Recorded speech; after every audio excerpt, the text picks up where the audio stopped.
Okay, I hope my screen is visible to all. So, legal aspects of hospital administration in PC Joshi textbook of hospital administration from page 55. The students, Dr.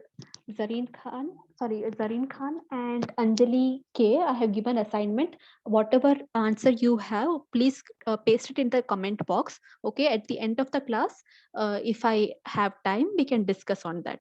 Okay, you can now post your answers on the comment box so that the students who are interested, they can see your comment on Sentinel event and Antibiogram. Okay, so we'll start the class on legal aspects now. If we have time, we will discuss on Sentinel event and antibiogram at the end of the class. Today's class will be of just 1 hour on legal aspects of hospital administration.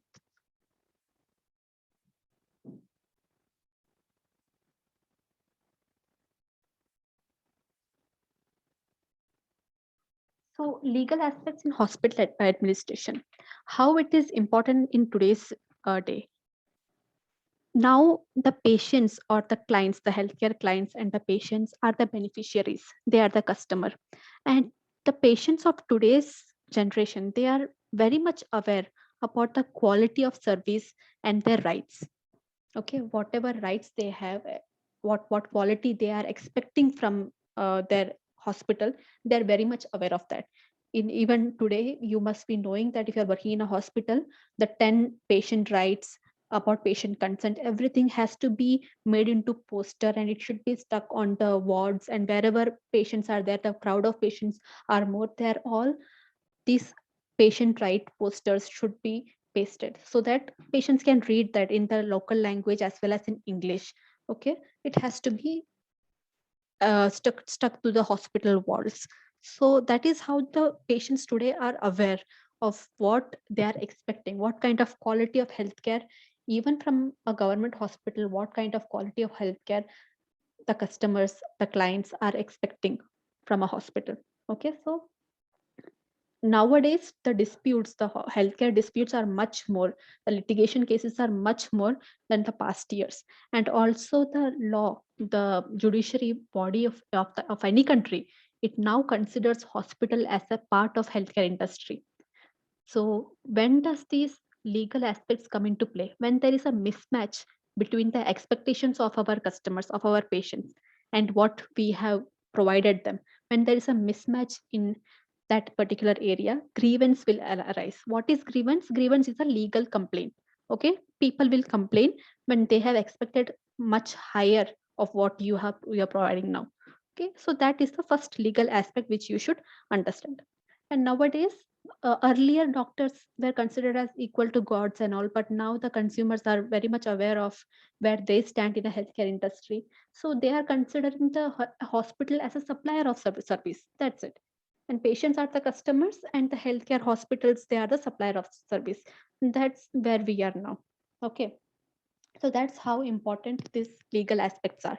Even for hospital administration students, this is a very important chapter for your examination. For students other than hospital administration, this presentation will help you in creating general knowledge and awareness of what are the legal aspects in our healthcare now, what kind of code of ethics the doctors should follow, and where and all as a hospital administrator your role comes into play when a legal aspect requires your assistance. Okay, now law. What is a law? Law is a obligation on the part of the society. Law is what? Law is society's moral duty, and it is imposed by an authority, a moral duty that everyone should abide. If you do not abide by the moral duty which the society has imposed on you, you will be punished. The punishment will be either you have to pay fine or you have to go to jail. Okay, these are the different types of punishment. There are other areas also, gray areas also in between that. You may have to do both in certain cases. And broadly in India there are two kinds of law, but there is one more law which is not given in the textbook, but I would like to add, that is statutory law, judgment law, and constitutional law. Okay, so what is statutory law? You all know we have a parliament system in India. Okay, so the acts, the bills which the parliament is passing, the acts and the bills that the parliament is passing, that becomes the statutory law, that becomes the statute. Okay, the legislative assembly and all, what all bills and acts they are passing, that becomes the statutory law. Constitutional law, it is not given in the slide, it is not given in the textbook, but I am just putting out there just for information. Constitutional law means what? You know, you all know, you must be aware of the Constitution of India, the book. Okay, Dr. B.R. Ambedkar wrote that. Okay, he's considered the father of our constitution. Whatever content is there in the Constitution of India, that by default is a constitutional law. Next is judgment law. It is also called as common law. What happens here is, for example, you remember the Nirbhaya case that happened, the unfortunate incident of Nirbhaya case. That is a good example of a judgment law. A new law emerged from a case. That law was not existing before. Okay, the rapists who were involved in such a heinous and such a brutal crime, they must be hanged. Okay, because there was such a public outcry because for that Nirbhaya case, etc. There were many other reasons which led to that um, milestone decision in the Indian judiciary system. Okay, what was the precedent of that particular law? That was a particular case, that was a Nirbhaya case. A case gave birth to a law, that becomes the judgment law. So three things you should know about here, that is statutory law, which comes from the parliament or the legislative assembly. Judgment law, which comes from a particular case which has never happened before, landmark decision from the court because of one case, that becomes the judgment law. And constitutional law, the Constitution of India by default is the constitutional law. The freedom of speech, freedom of equality, etc., those comes under the constitutional law. So this is a brief about what law embodies. Now ethics. What is ethics? Ethics means what? It's some philosophers will say that ethics is nothing but morals. Some philosophers will say ethics are different, morals are different. Okay, it's a very debatable topic even today. So ethics is a social value. It will tell you what is right, what is wrong. Whatever choice you make in your life, is it right or wrong? Your ethics will tell you. And ethics is a very key part in your everyday life. Ethics comes into play because every day you make certain choice. Okay, and that choice is based upon your ethics. It binds society by uniform opinion and consideration. It tells you what you should do morally, what is the right thing to do. Okay, that is what ethics is. When it comes to healthcare, it is usually the code of medical ethics that the doctors should follow, and code of medical ethics the other clinical practitioners should follow. Those all comes under the ethics in healthcare. Okay, so what is right, what is wrong, that is the basis of ethics. It shapes your choices and how you should live, how a person should live. That's what ethics will teach you. It's page number 55 in Hospital Administration book by DC Joshi. Page number 55 in Hospital Administration book by DC Joshi for hospital administration and management students. Okay, that is what ethics are. A brief on ethics. Okay,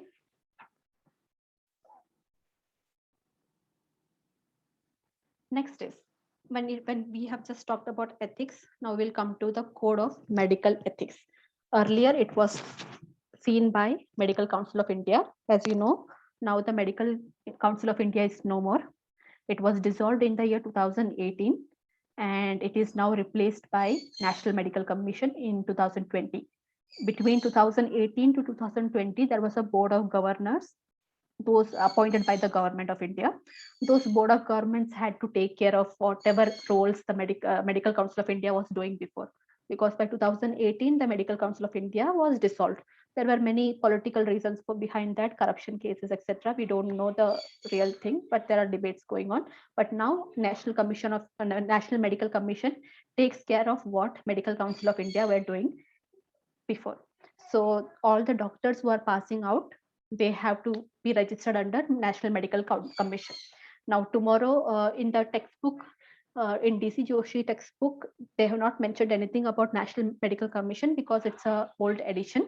Okay, so just for your information, The things that the National Medical Commission takes care of as of now is the undergraduate medical education, the MBBS course. Okay, the curriculum, the requirement, which colleges are certified to conduct the MBBS course, that the National Commission will take care of. Then the postgraduate medical education, the PG doctors and all, which medical colleges can support the PG education. The curriculum for PG education, that also comes under the National Medical Commission. The third thing is the medical assessment, taking periodic inspection of the medical colleges and the hospitals, healthcare associated with the medical colleges, the periodic medical assessment. These are the third duty of National Medical Commission. The final duty is if the doctors are maintaining the medical ethics or not, and also the registration of the doctors passing out every year. Now the National Medical Commission does the registration also. So these are the 4 areas which the National Medical Commission has to take care. One is UG education, PG education, medical assessment of the institutions, healthcare institutions and colleges, and the registration and seeing the medical code ethics. These are the areas the National Medical Commission has to take care of. It is not given in the textbook, just for your information. If you want to know more, you can Google about National Medical Commission. You will know more about that. Now, coming briefly explaining all the duties and responsibilities of a physician. Just a brief explanation. The first thing is the character of a physician. How a physician should behave in his professional arena. He should uphold the dignity and honor of the profession. And when you're a doctor, your prime objective should be you should provide service to the humanity. Earning from that service should be the second objective and all. But when you're working, your first objective should be providing good service to the humanity. And getting financial income and everything is secondary. Okay. Also, when you're caring for your sick patients, you should be very diligent of the care you are giving. You should not function under any substances, like when you're drunk or something. The doctor should not perform his duty under any substance abuse, and he or she should be very prompt in discharging the duty without any anxiety. The doctor should be confident in their workplace, should not function out of fear or function out of anxiety. And he or she should conduct themselves according to what the medical ethics conduct have laid out. He should not deviate from that ethics conduct. He has to uphold the ethics as soon as they register themselves under the National Medical Commission. So all the conducts and everything, they have to sign a declaration and they have to follow that as long as they are practicing physicians. And no person other than the qualified doctor is supposed to provide medical service.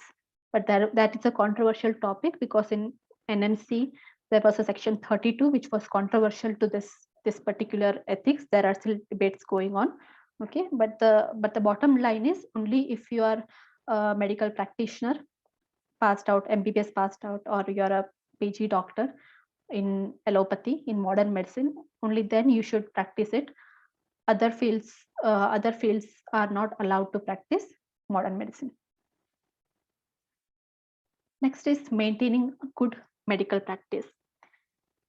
When the patients come to you, they entrust you with some information, you should uphold their confidence. You should not give out your patient's information to your colleagues or anyone else in your family or anyone. When a patient trusts you with their medical information, you have to uphold that. You should be your patient's confidant. And also, it's not like you have passed your MBBS or you have passed your post graduation, now you don't need any more studies or anything like that. No, you have to continuously go attend medical conferences. You have to upgrade your skills, upgrade your knowledge. What are the new advances coming up in the medical technology? What new changes are coming up? What new researches are going on?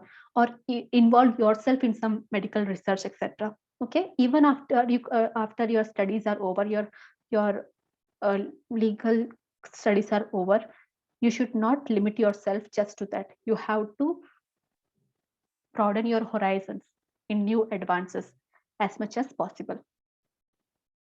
So that is how you will maintain a good medical practice.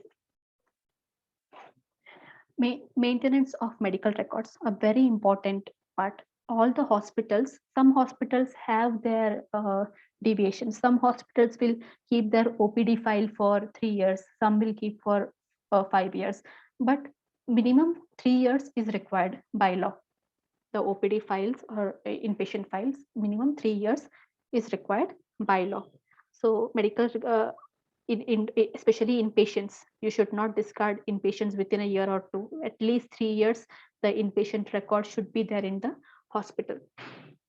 And if at all a patient or any authorized person comes to you and asks you that you want to see the medical, they want to see their own medical record or their own inpatient file, or an authorized, like from law enforcement, somebody comes and asks for this patient's inpatient record, within 72 hours, you should discharge that facility. You should provide the medical record to the patient or to the law enforcement authorities.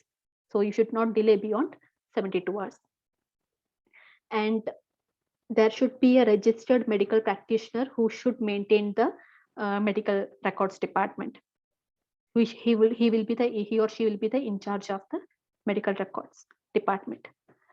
And wherever possible, if your hospital is trying to make the medical records into digital format, as physicians and other clinical practitioners should support that decision, because lot many times we have seen that when a electronic medical record is coming into play and you have to put everything into the hospital information system, there is a lot of conflict happening in such situation. Usually it is like you have to document the hard copies also, and you have to put the same in the soft copies also. So there is a conflict there. But wherever possible, if computerization is taking place in your hospital, as a physician, you should support that decision of the hospital administration. So that's a brief about how doctors should maintain the medical records. Next is displaying their registration numbers. Every physician should display the registration number in the, if they have a clinic, if they have their private clinic, or they have to display the registration number in the private clinic to the public visualization. And whenever they are writing their prescriptions, the prescription should be stamped with their medical registration number. And if they're providing any medical certificates to the patients, in that case also, the medical registration number of the doctor should be used. And also, if your clinic is providing a cash receipt or everything, the receipt should have the doctor's registration number. So these are the key areas where compulsorily you should have your registration number displayed for public service. And this can be given either by the Medical Council of India, or the state medical councils can provide you the registration number as soon as you pass out your undergraduate examinations. And then the using of doctor, the suffix of doctor, dr dot, or completely using the doctor, the word, it is also permitted by displaying the registration numbers. And wherever possible, when you are prescribing the drugs, when the doctors are prescribing the drugs, the administration has to make sure that brand names are not used, generic names of the drugs are used, because it prevents the doctors from any tie-up, any possible tie-up with any pharmaceutical companies. So that is illegal. So that's about displaying registration numbers. Next, highest quality assurance in patient care. Every doctor should safeguard their profession against the admission to it of those who are deficient in moral character or education. If doctors will not employ, if like for example, if you know somebody who has not passed MBBS, but they are acting like that they have passed the undergraduation and they want to work as a physician, you have to report them.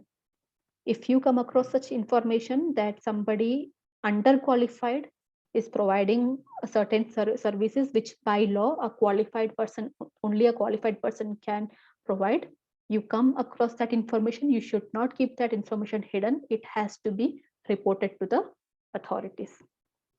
Otherwise, you will be also considered as a liable party. If they come to know you knew the information and you withhold this information, the doctors may come as a complaints in that crime. Okay, so it is unethical to support someone who is underqualified and help them to work as a physician. And also, you should not enter into no cure, no payment contract. For example, if you're treating someone with, for example, let's say final stage cancer and all, you can't tell your patient that if I'm not able to cure you from cancer, you don't have to pay me. You can't make such statement. So that's all. That is all a very liable cases under medical ethics and conduct. So that's about how you can provide the highest quality assurance in patient care. How you can provide the quality assurance? You have to make sure that you are qualified, your colleagues are qualified, and they're registered medical practitioners under law. If at all you come across someone who is underqualified and who are working in your institution, report them to the authorities. Exposure to unethical conduct. For example, when for example you have seen somebody is not a physician is not following their bylaws, if you have witnessed that, even if they are qualified or underqualified, whatever it be, you have seen, for example, they have invaded the patient's privacy, or they are giving the wrong treatment or something like that, it has to be reported. That is exposure to unethical conduct.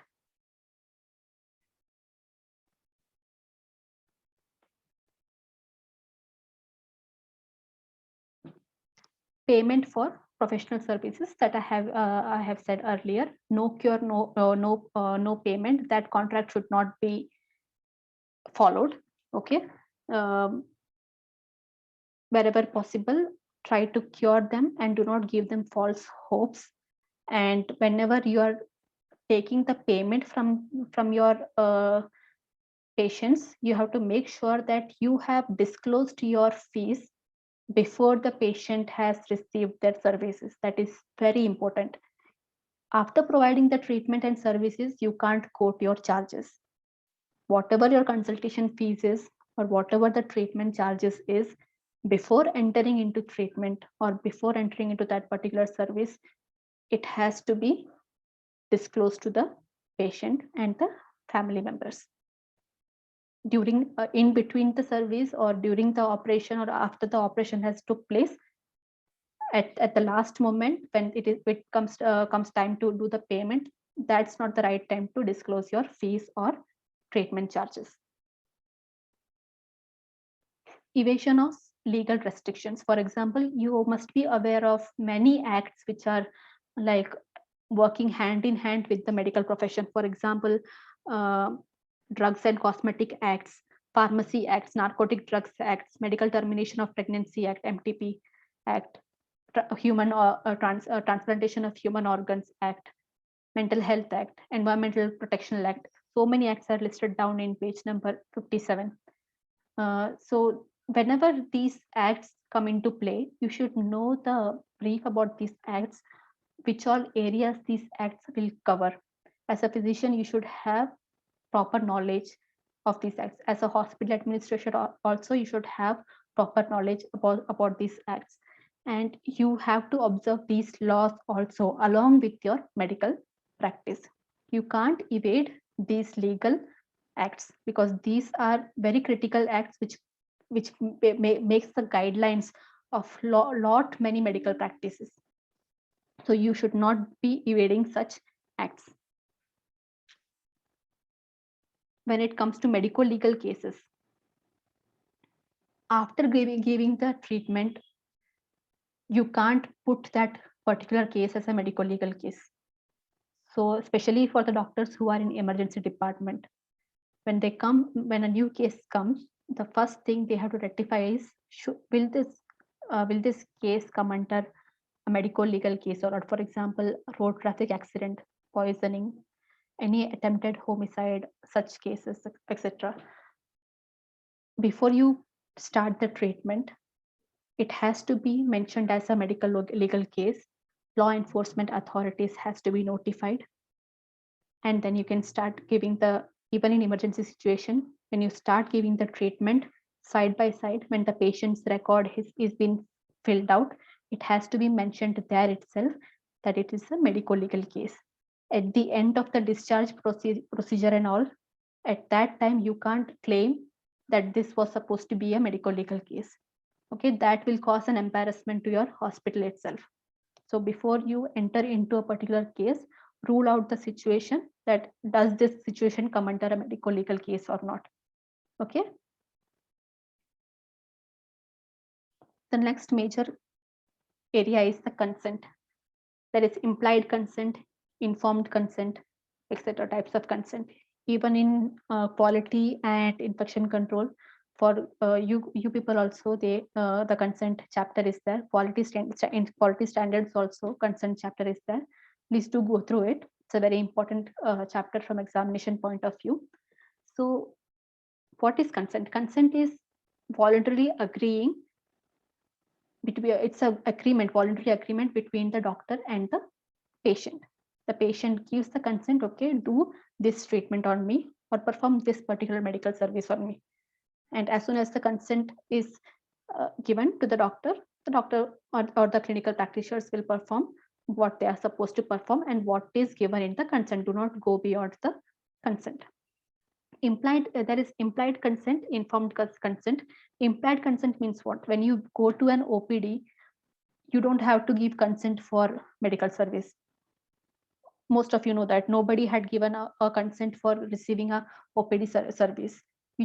Your presence in the OPD queue itself is considered as you are consenting for this particular medical service. When you go to take an X-ray, you are not giving a consent form in X-ray.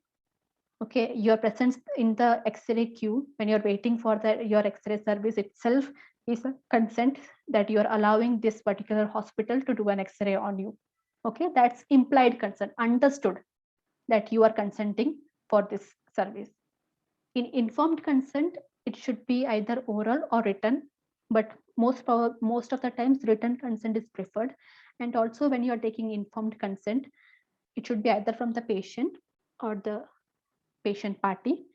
And when you are explaining the informed consent, it should be in the language that the patient or the patient party understands. Then only the informed consent is valid. If you are limited to having a conversation in that particular knowledge, a translator should be brought in. That issue has to be rectified then and there itself. Also, when it comes to an emergency situation, that is an exceptional case where consent cannot function. If you come across a road traffic accident, you have to treat them. You can't wait, you can't delay your treatment just because consent is not given. Okay. Professional secrets. Doctors have to maintain their professional secrets. I have told you earlier, they cannot discuss the case with their colleagues or from any or somebody who are in the allied profession without the consent of the patient. Even like a locker room talk or a elevator talk or something about discussing about the patient's case without the patient's information is judged upon. It should not be done. So other professions and all, for example, law firm and all, some kind of freedom is given when it comes to professional secrets, but in healthcare, especially in medical profession, it is that kind of freedom is not enjoyable for the practitioner. So privacy of the patient should be preserved as much as possible unless and until the court orders you, unless and until a law enforcement agency has a warrant to disclose the case. Unless and until you come across that particular area, You are not allowed to disclose your patient's entrusted information to your colleagues or anyone else.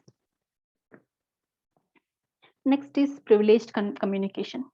That's a communication made by the doctor to an appropriate authority. Either will be the authority will be a law enforcement agency, a public health sector, or anyone else. That's a privileged communication, especially in the court of law when the doctor is called as a witness or doctor has to give some medical evidence to a case. Okay, that's a privileged communication. And for example, if there is a leak of a biological weapon and a doctor has a knowledge, he came across a patient who works for a particular biological lab who is using some biological weapon. The symptoms show something that is not there before. Okay, and in public interest, the doctor has to disclose to the media and the authorities that he or she has come across a case which may be a biological weapon or something like that. Here, public's interest, the greater interest for the humanity comes first than the patient. Okay. And also, another form of privileged communication is, especially when it comes to the kitchen department of a hospital. The hospital has to regularly conduct tests for the food handlers so that they are not carriers of any disease. Okay, so what happens here is when the hospital submits the test, submits a food handler for a test, the hospital has the right to see the test result even before the food handler. Okay, that's a example of privileged communication. Because if the hospital doesn't know what the test result is and the food handler or the people working in the kitchen or dietary department, they are carriers, it will cost a lot in terms of human resources, in terms of goodwill, etc., to the hospital. So that's another form of privileged communication where the doctor can disclose what the test results are to the authority, to the hospitals, especially when it comes to a food handler or dietary department or any other department as such. Here also, the public's health comes into the first priority, and the second priority is the person who is the owner of the test results. So these are the few duties and responsibilities of physician. It is given in detail in the book, very easy to study. Examples are also given. Next, legal duties and responsibilities of the doctor. There are two main legal duties. One is compulsory duties and voluntary duty. Compulsory duty, every physician has to follow it by law. Voluntary duty, they have a choice of following such legal duties. In compulsory duties, for example, birth certificate, death certificate, you cannot hide these facts from the government. You have to give report to the local authorities, especially in India, the municipalities and all birth certificates and everything has to go from the hospital. The medical records department will regularly send the death certificate and the birth certificate on a regular day-to-day basis to the local authorities involved. Okay, so that comes under the compulsory duty. And any notifiable diseases, for example, all the occupational diseases are notifiable diseases. Occupational, when we will study about the occupational safety and hazard, we'll study in detail about the notifiable diseases. Here, just understand that there are occupational diseases which comes under the notifiable diseases. And also, page number is 57, compulsory duties and voluntary duties. So now when you see, look at Corona, COVID cases, each and every COVID case is a notifiable disease. Each and every case has to be reported to the authorities. Okay, so that's one example of a compulsory duty that the physician should follow. And any case of poisoning, any case where the doctor suspects there is a murder or a homicide, okay, such cases has to be reported.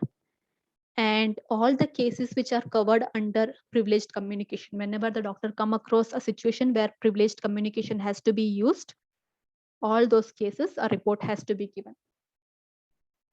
And whenever especially when the doctor is an army doctor.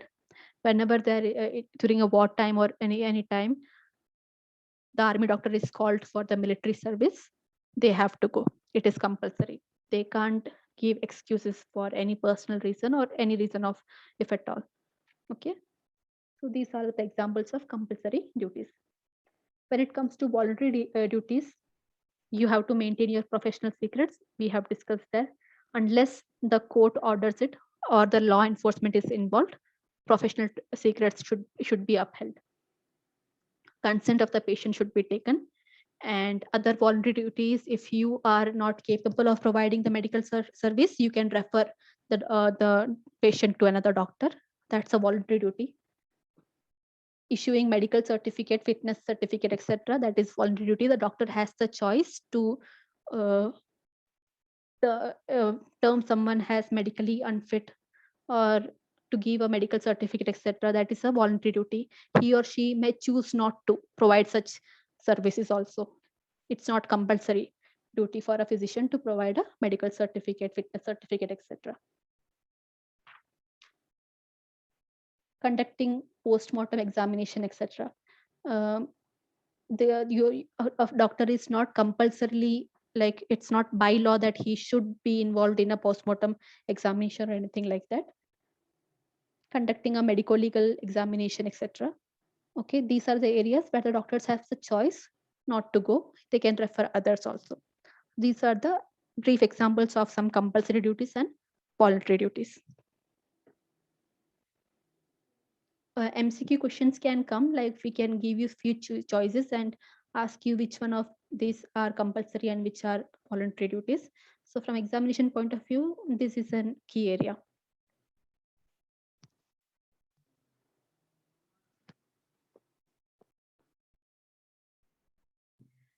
Next is Consumer Protection Act.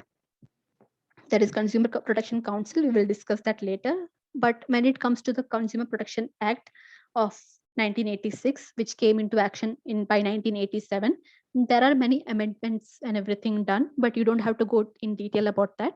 But the brief thing that as students you should know is what is Consumer Protection Act and what are the rights the Consumer Protection Act will provide to the consumers. Okay, so right to safety, whatever the consumer are buying from their own money, it should be safe to use. Radioactive materials and all such things, poisonous things, are not sold in the market. By law, it is not allowed. Okay, because there is a safety concern. Right to be informed. The consumers have the right to know whatever they are putting in their body or whatever they are using, what are the contents of that. Okay, that is the right to be informed. Right to choose. You can't force a particular brand or particular product upon the consumers. The consumers, if the substitute of that particular product is available in the market, the consumers have the right to choose which brand they want to use or which product they want to use. For example, tea and coffee. You can't force your citizens to drink only tea and to disregard coffee. You can't do that. Okay, the consumers have the right to choose whatever products they want to use as long as it is safe to use, safe for their own health and safe for the environment. Right to be heard. If the consumers find the product is not good, it is not capable of what it has promised to provide, they have the right to give a complaint to the consumer council. If the complaint is registered, means what? Their grievance is being heard. That is right to be heard. And also nowadays feedback, the lots and lots of industry is thriving on the consumer feedback. That also comes under the right to be heard. Okay, the consumers are providing them the feedback that we don't like this feature in this particular product, so the manufacturers will redesign. They will listen to their clients, consumer market. They will listen to the consumer market, what are the demands of the consumer market, and accordingly they will release new products. So that all comes under the right to be heard. Right to redress. For example, when there is a complaint given, there is a consumer has faced some losses because of using that particular product, the manufacturers should give a grievance redressal. in form of some compensation or anything like that. So that is right to redress. Right to consumer education, you look at any, for example, smoking cigarettes. Okay, when you look at a cigarette packet, now it is very much highlighted about the carcinogenic effect of the cigarettes. Okay, what how smoking is injurious to health. More than the brand name, you can see a tumorous uh, person's lungs there. Understood. So that is a form of right to consumer education. Spreading, even if you're buying some topical application creams, okay, you get a pamphlet in that will give you what are the contents of that particular cream, what are the benefits of that particular cream. They will also mention what are the potential side effects to that particular topical application. Okay, these all are the examples of right to consumer education. So these all are the rights which the Consumer Protection Act has provided to the consumer, and everyone should be aware of these rights. If you are a consumer, you should be aware of these 6 rights that the Consumer Protection Act of India has provided. Okay. Next, Organization of Consumer Redressal Agency, that is the Consumer Protection Council of India. It's a 3-tier system. Okay, there is a district forum, state commission, and national commission. When broadly speaking, it is central and state consumer protection council. When you go into little bit detail, it is district, state, and national. That is the Organization of Consumer Redressal Agency. First, when you talk about the district forum, this forum will have 3 members. There should be a president. The president, what is the qualification of that president? He should be a district judge. And there should be 2 other members. The 2 other members should have experience in the commerce background, accountancy background. Okay. And at least one of them should be a woman. And from all these 3, any one of them should be a woman. And these members, this president and the other 2 members, they are appointed by the state government. Okay, in the textbook it is given that up to 5 lakhs compensation can be claimed from the district forum. Okay, but now the laws are amended. Okay, so now the compensation claimed is up to 20 lakhs. And if the consumer is not happy by the verdict of the district forum, they can further appeal their case in the state commission. Okay, these are the key points you have to remember from the district forum. There are 3 members. There is a president who should be a district judge, 2 other members who should have an experience in commerce, and one of these 3 members should be a woman. And the members are appointed by the state government, and compensation up to 20 lakhs can be claimed. In the textbook, it is given 5 lakhs, but now amendment had been done. Now the compensation claimed from each of these tier is increased. Okay, we will see that later. The next is the state commission. Here, the president should be the judge of a high court. In district forum, the president should be the district judge. That qualification is enough. But when it comes to state commission, the president should be a judge of a high court. And there should be 2 other members. One of them again should be a woman. And these 2 other members should have experience in economics, law, some commerce experience. Any of these people from any of this industry, a good experience from these industries, accountancy, economics, law, public relation, administration. Okay, these people can apply for these positions. And these members are appointed by the state government. And you can see here the compensation claimed at the state commission is from 20 lakhs to rupees 1 crore. Okay, that is the range of compensation the state commission can provide to a consumer. Okay, what the consumer has lost, whatever the losses or grievances the consumer is facing, that is equal to this amount, means the state commission will take care of the case. And if at all the state consumer is not happy with the judgment of the state commission, the next appeal is done at the final tier, that is the national commission. Now, in national commission, there are total 5 members. In the district and state, we have seen there are 3 members, but in national, minimum 5 members should be there. One is the president. Now the president here should be in past they should be have been a judge of Supreme Court. Okay, in district forum it was district court, state commission it was high court. In national commission, the president should have an experience as being a Supreme Court judge. And the other 4 members, again, they should have experience in either commerce, administration, public health, public affairs. People with experience from these background can be the member of this national commission. Appointment by the appointment of these members are done by the central government of India. One of these members should be a woman. And you can see the compensation claimed here. If the compensation claimed by a consumer is above 1 crore, National Commission takes care of that case. And if you want to directly go to the National Commission, it should be only through original jurisdiction. What original jurisdiction means it means that National Commission should be, or the Supreme Court should be the first person who is hearing the case. You can't go to the High Court, District Court, the same case, and you can't bring the same case to the Supreme Court. When it's an original jurisdiction, it means that Supreme Court should be the first court, first legal body that is listening to your case. You should not have presented your case to any other courts in the past. The same case cannot be presented to the other courts who are lower level courts in the past. So that's how Supreme Court comes into play. Even when the National Commission is not able to provide the compensation or it's not able to redress the case by the complainant, the last step is Supreme Court. So these are the 3 tiers in Consumer Protection Council: the District Forum, State Commission, and National Commission. And finally, if the consumer is not happy with this, the final option is Supreme Court of India.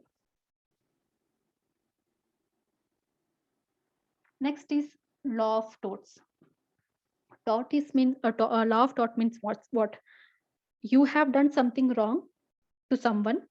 There is a victim of your actions, and now you have to compensate for how you have victimized that particular person. Okay, so that is how I can just define the law of tort. It means something wrong has been done, and now you have to compensate for your wrong action. There was a victim of your wrongdoings. You have to compensate that victim. That's the main meaning of law of torts. There are many other categories of law of torts, as you can see here: intentional, negligence, and strict liability torts. In book, it is not given as categories, but here, just for your information, I have mentioned here like this. When it comes to intentional torts, wrongs that the defendant caused by deliberate action. Intentional means what? Purposefully you are harming someone. You go and hit someone, or you purposefully trespass into somebody's private property. Okay, these actions are purposeful. Okay, you're assaulting someone, or you're causing someone intentionally you're causing someone a mental distress, you're causing them emotional distress. Okay, these all are intentional torts. Here you are liable to compensate your victim. Next example is negligence, medical negligence. So it's a very common term, medical negligence. For example, a doctor failed to, there is a diabetes patient, and a doctor failed to do the cholesterol test. Okay, he or she failed to write that this patient should go for cholesterol test.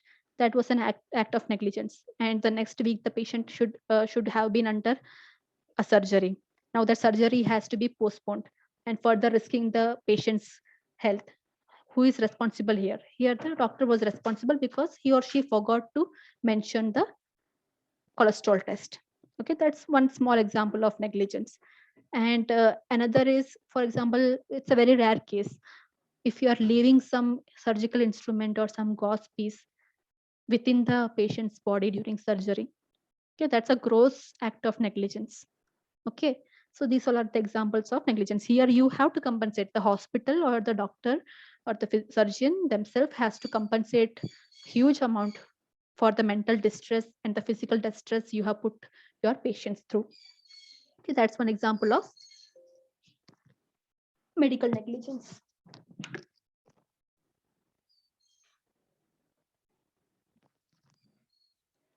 Next is strict liability torts. What happens in strict liability torts is you cannot, like, you don't have to prove your negligence. You can't do that. For example, rape. Rape is a strict liability tort. Okay, that's one heinous crime that comes under the strict liability tort. Sexual harassment at workplace, that's a strict liability torts. If it is proved in the sexual harassment committee, or if the matter has gone to the court, the harasser has to compensate the victim in any form what the court has demanded. Okay, so that's the strict liability torts. And many other examples are given in page number 61. Act of omission, negligence, invading the patient's privacy, okay, giving out the information of your patient's reports to someone else, or telling your patient is sick or the patient is going to through some disease to the patient's family members, even when the patient has told not to inform the family members, or discussing the patient's health condition in front of other patients, etc. Okay, so these are the examples of negligence and invading the patient's right to privacy. Okay, these all comes under the law of torts. There is a wide range of examples which can be given for law of torts. Just brief example is given in the textbook. You just have to read that. So you will have a general idea of what these terminologies will mean. Yeah.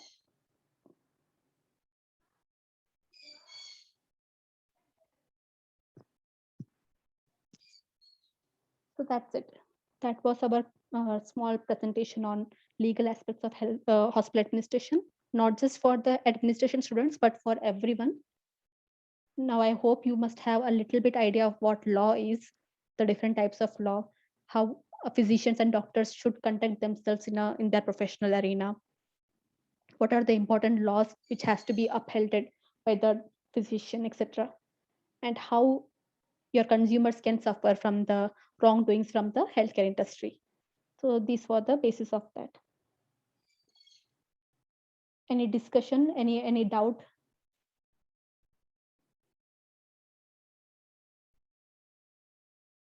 Anyone has any doubt or anything? In textbook, it is given very in a very simple language. If you are a hospital administration student, you have received the book, you will just read through it, you will understand. It is very simple to understand the legal aspects. And if you have noted down the important topics from the slide, you can Google it. You can find more information about that if you wish to do more research into this area.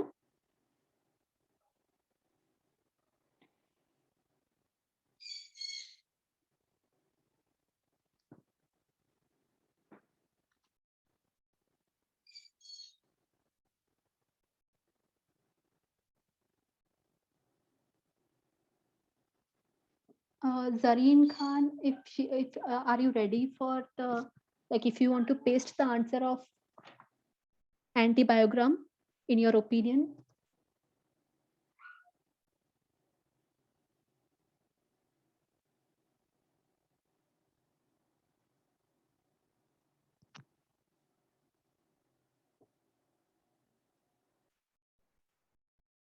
Zareen Khan? Yeah, 1 second.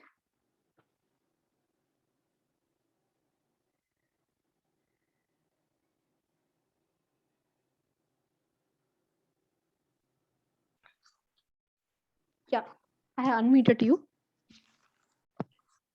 Okay. Good evening, everyone. I'm Zareen here, and I'm actually with a private clinic dealing with the microbiology tests. I was asked to present this talk on antibiogram 2 weeks back, and I've made a note of it for your reference. Basically, antimicrobial resistance is a matter of urgent public health and a concern which the hospital management as such takes into consideration in the sense that it serves as a critical tool for identifying and combating the spread of drug-resistant organisms. So, antibiograms summarize the data about resistance patterns for selected pathogens, like with the antibiotic sensitivity testing in a typical microbiology lab. We identify, we isolate the pathogen, we then identify, and we through a battery of confirmatory tests, and then we roll out the antibiotics that might be rendering the pathogen susceptible. So it all depends on the susceptibility pattern, and then we chart it out as the first line of antibiotics and the second line, and of course the reserve ones, which are like used very rarely as a matter of situation wherein life and death is concerned. So antibiogram in a sense is an overall profile of AST results of a specific microorganism to a battery of antimicrobial drugs. This profile is generated by the lab using aggregate data from a hospital or healthcare system. Data are summarized periodically and presented showing percentages of organisms tested that are susceptible to a particular antibiotic. Only the results for the drugs that are routinely tested and clinically useful are presented to the clinicians.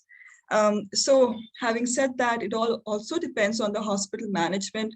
Whatever drugs is relevant, whatever drugs are affordable and accessible for the pharmacy, the hospital pharmacy, or for that matter, the local area that they subscribe as in the matter of, as in the concern of antibiogram.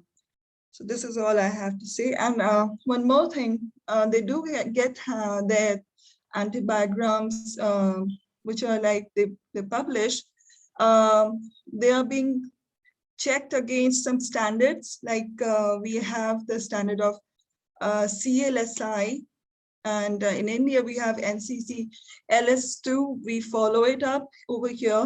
So basically, these antibiotics are standardized against a national level standard, or for that matter, the international level of standards.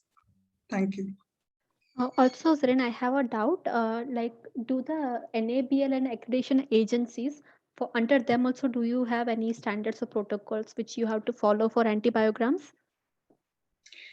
At the lab level, I'm not aware because ours is a private lab, so we do not have to follow that stringent one. We have actually, for a practical purpose, we follow the already rolled out specific antibiograms, the AST charts. Like say, for example, I'm considering a UTI case, then I would be referring to a high media generated UTI disk. It's a complete, it's a concentric disk of composite antibiotics, specifically for UTI cases. Similarly, for respiratory based cases, the patients who come for the respiratory based respiratory tract infections and all. It's something like it all depends on what setup you are actually referring to. Practically, this is what the situation is. Yes, they do have to follow, they have to get the accreditation from the accrediting bodies, NABL and NABH, whatever is the relevant for us. Okay, so means already a set standard of antibiogram is set by the national authorities, and that has to be followed countrywide, right? No, I did not say set standards are set by the national level authorities. I said the like company, the pharma drug companies like High Media. Okay, okay. For example, so they have already got these particular antibiotics in a already a compact composite form, Okay. wherein the clinicians, the the clinician or for that matter, the lab can readily refer to. Okay. So whatever is beyond the routine side, we report it up. We take it up with our local CMEs, our local workshops, or seminars. We take it up over there that this particular drug. Say, for example, gatifloxacin was a drug which was used for treating all the staph infections. It was discontinued after just a matter of 2 years. So Okay. it was like reported to be not. It was reported to be harmful. Under-functioning. Exactly. Okay. Yeah. Yeah. Okay. Thank you. Thank you, Zarun. It was a very wonderful presentation. Most Thank of you. my doubts were also cleared in that. Thank you. Thanks a lot. Thanks a lot. Yeah. Is Anjali present? Anjali K. If she is not there, so I guess we can wind up our class now.